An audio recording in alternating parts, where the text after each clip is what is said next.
Welcome back. These are the latest developments in the ongoing crisis in North Korea. South Korea today fired at an unidentified object across the border from North Korea. Crossing the demilitarized zone, the South Korean military spotted it on radar and opened fire with K3 machine guns.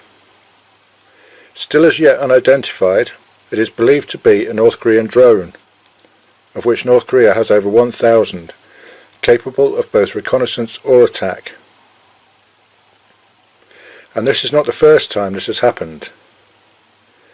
The South have had to repel several drone incursions, most of which have either been destroyed or returned across the border.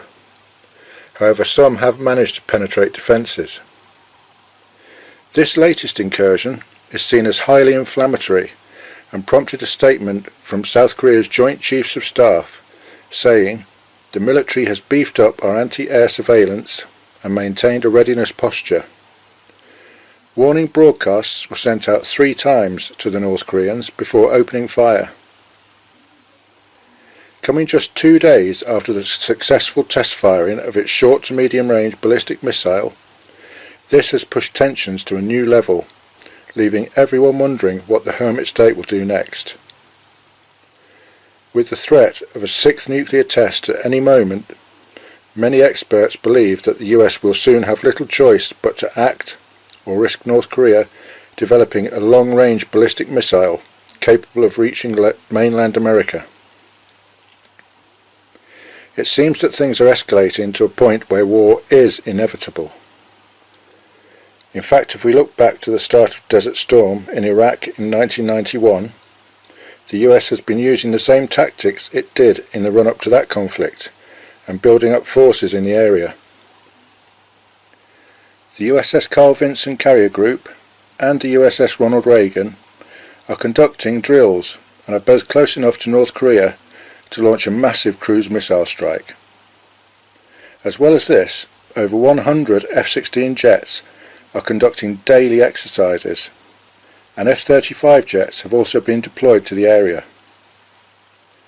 Also, South Korean Army personnel and US Marines are training together to practice lightning attacks against possible nuclear facilities. The island of Guam, which holds a large military base and would be a first strike target for North Korea, is going to be briefed by representatives from the US about Korea, terrorism and civil defence in a week's time. South Korea's capital Seoul would of course be the first hit by a massive bombardment from North Korea should war break out, unless the US can deliver precise strikes very quickly before there is any chance to retaliate. The trouble with that scenario is that often intelligence is flawed, and with North Korea being so secretive, it is impossible to know what weapons they might have and where they would be deployed. Whether a US attack is imminent, it is unlikely to happen before President Trump returns to the White House at the weekend. Whatever happens, we will try to keep you informed over the coming days as the situation develops further. The world is watching, so be kind to each other. This is Gruftikins signing off.